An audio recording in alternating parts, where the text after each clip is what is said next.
Hey everyone, welcome back to the Book Cave with me, Jenny. So this is part number 7 of my Goosebumps slash 90s middle grade horror read through. And on this one, obviously this will not be a true 90s one either. This will be the final video of Goosebumps HorrorLand.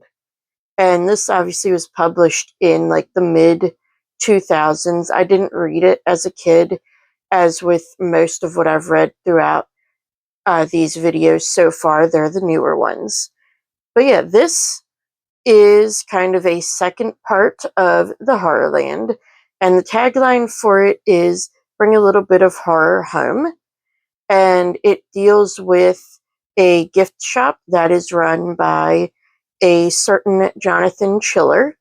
And in this gift shop, he has different little trinkets, and they cause various sorts of trouble and eventually lead the owners back to Harland. So yeah, I'm just going to jump right into the first book here. When the Ghost Dog Howls is about a boy and his cousin who went to Horrorland, and the gift they choose is a tooth. And there's a legend about this tooth that it belongs to a dog that caused some trouble, supposedly, in a Scottish town a long time ago. And there was a wizard involved who cursed the dog to lose all its teeth, but instead it only lost this one particular tooth. And yeah, this one was just okay. I do not find dogs scary at all. Obviously, I've always had dogs, and you've seen my little dogs throughout my videos. But yeah, so this one I just didn't find very scary. I didn't find it very funny either. And I felt like there should have been more on the whole wishing thing, because supposedly this tooth grants wishes, and that is the whole reason that it was chosen as the souvenir that these kids wanted to get. And I do feel like the be careful what you wish for trope is one that R.L. Stine does very well in multiple different books throughout his series. And yeah, I think that would have been better than the angle that we went with this one. I am interested to see, with how the epilogue chapter went, what exactly happens with all the other kids who choose something from the gift shop and wind up being drawn back, and what exactly the horrors in Horrorland have to do with it, because we did find out in the first set of books that apparently they were trying to help. But why? Were they trying to help for this, or are they just kind of unwittingly there? I'm definitely looking forward to figuring that out. And the next book, I have a feeling I'm going to find hilarious. The title is Little Shop of Hamsters, and the cover, as you'll see when I review it, I don't know why, but it just makes me giggle. And yeah, very excited to get into that one and listen to it. Little Shop of Hamsters was actually pretty fun. I found it to be more funny than scary. And the ending, as always, was kind of that fun little cliffhanger ending. And then we get the epilogue where we go back to Horrorland. And yeah, so far I am enjoying this part of the series a little more. I do feel like this is one that you can more or less read them in any order. Just, I do believe the last one will have to be read in order. Read as the last one, I should say. So this one follows a boy named Sam who has gone to Horrorland with his best friend, and they pick up two toys, one of which is called the Phony Phone, which is a candy dispenser phone, and one that is Instagrow Pets, which are those little sponge pets that you put them in water, they grow bigger. And of course, as with the first one, they have to deal with what these toys actually do. Or in this case, what these toys don't do, I should say. Yeah. Um, I absolutely love the cover of this. And again, I thought it was just absolutely hilarious because, I mean, hamsters, come on. Uh, but yeah, I definitely did enjoy it and felt like it was one that, if maybe you like the humor part of it, that I think this one would really fit.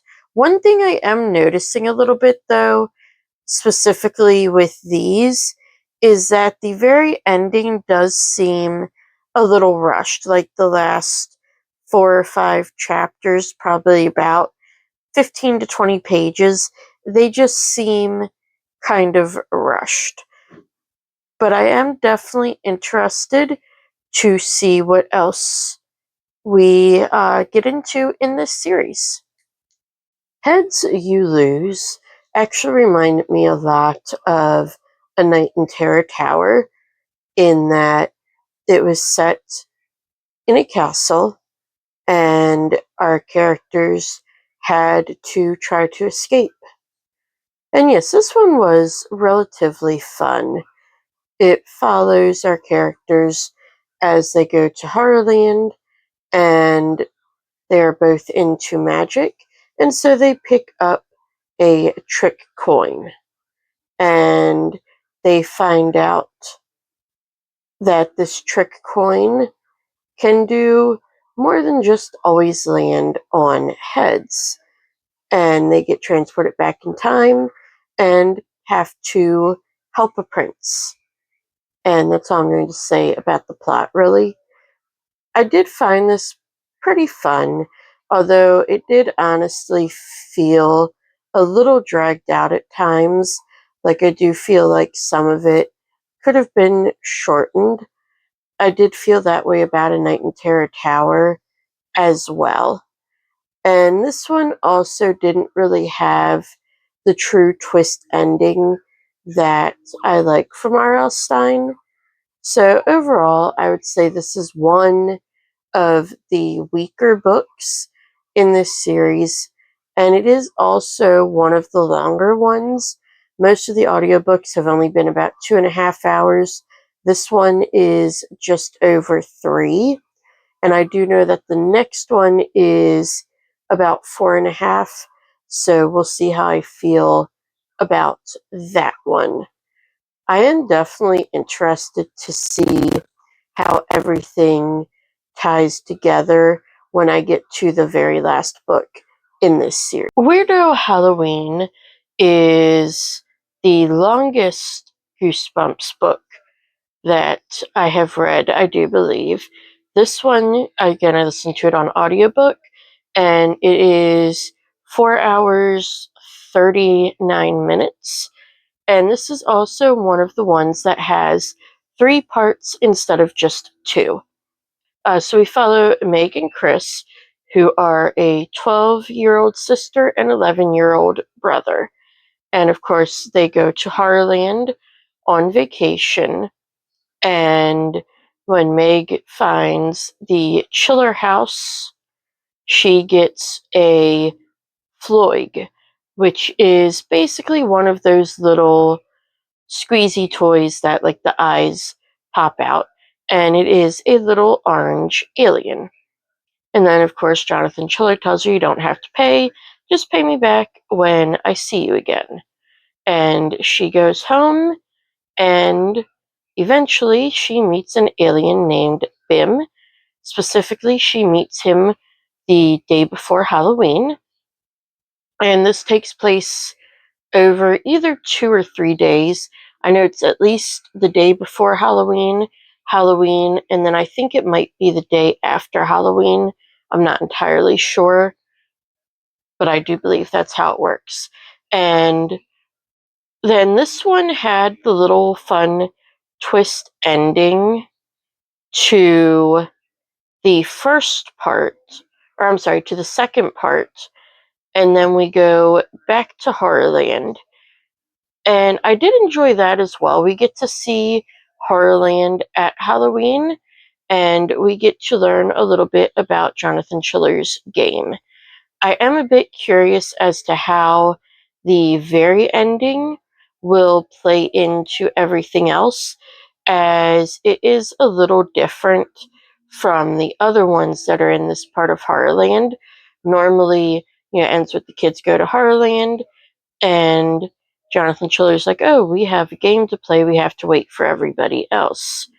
And this one, doesn't have that. You actually get to see the game, and I do feel like this one might have been a little better if the second part with Bim was a little shorter, because I do feel like the ending to that was a little abrupt, and if the whole thing had been a little shorter, then I don't think that would have felt as abrupt, just because they had so many issues, and then all of a sudden it's just, oh, done. But yeah, overall, I am still enjoying this, and I'm interested to see how the last three go. The Wizard of Ooze follows Marco, his best friend Gabriella, and his little brother Zeke to a certain extent. This one, as always, starts in Horrorland, and Marco and Gabriella are there visiting with his parents, and Zeke, who is Marco's younger brother, winds up sick and is unable to go with them, and so Marco stops at Chiller's gift store in order to get a souvenir for his little brother. And at during this, he finds a graphic novel called The Wizard of Ooze. And he is a huge fan of the comic book character, the Ooze. This is one that he doesn't have. And so, of course, he's extremely interested in it and gets it. And then he runs into all sorts of fun things when he gets home. So I did like this one. This is one of the better superhero stories that R.L. Stine has written. I actually didn't realize just how many he had. It seems like he's getting more of them in his newer series, because I only remember, I want to say, two from like the Goosebumps and Nightmare Room. But yeah, overall, another fun one. This one, I did feel like part of the plot was a little rushed, specifically with the ooze. I did feel like there was a lot more that could have been done with that instead of kind of what was. It's still decently written and entertaining. And as I've said many times before with these, I feel that if I had been younger when they came out and read them when I was younger, that maybe I would have enjoyed them more. Honestly, I haven't really reread any recently. I will be getting into that in later editions of this. So it'll be interesting to see like what I think of some of my favorite Goosebumps now that I'm an adult. But I will say definitely go into these knowing they are meant for younger kids, and also knowing that they are more humorous horror than anything else. And if not humorous, more kind of off the wall, ridiculous sort of things.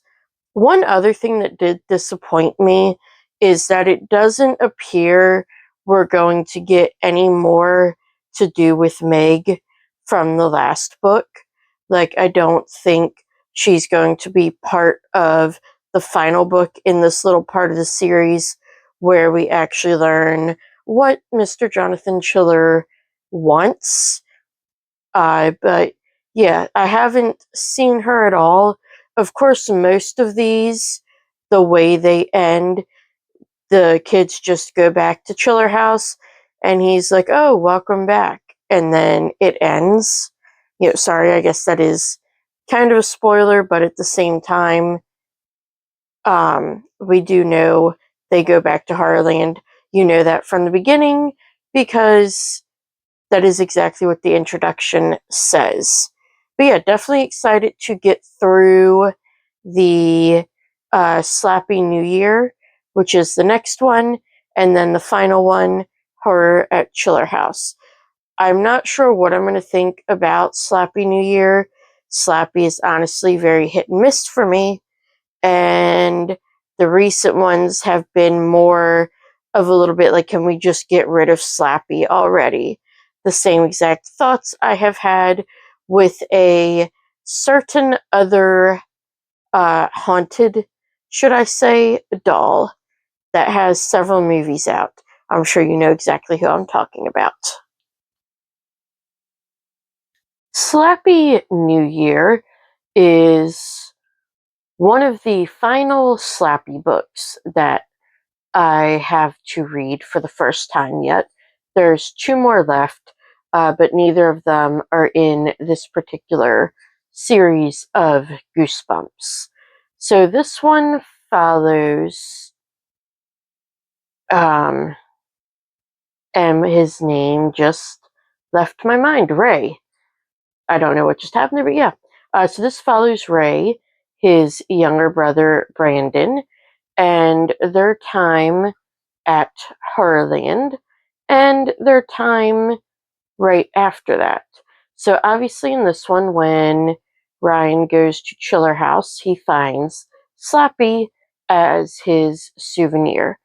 And Brandon is his much younger brother, but he is much bigger than him. But Brandon is an extreme scaredy cat, and this irritates Ray because Ray likes scary things. And this just kind of follows what happens with that and takes place over basically like Christmas to New Year's. That is the whole thing, is that Ray wants to have a New Year's party, and he is told that he can't scare Brandon if he wants to have it. And of course, Slappy has other ideas.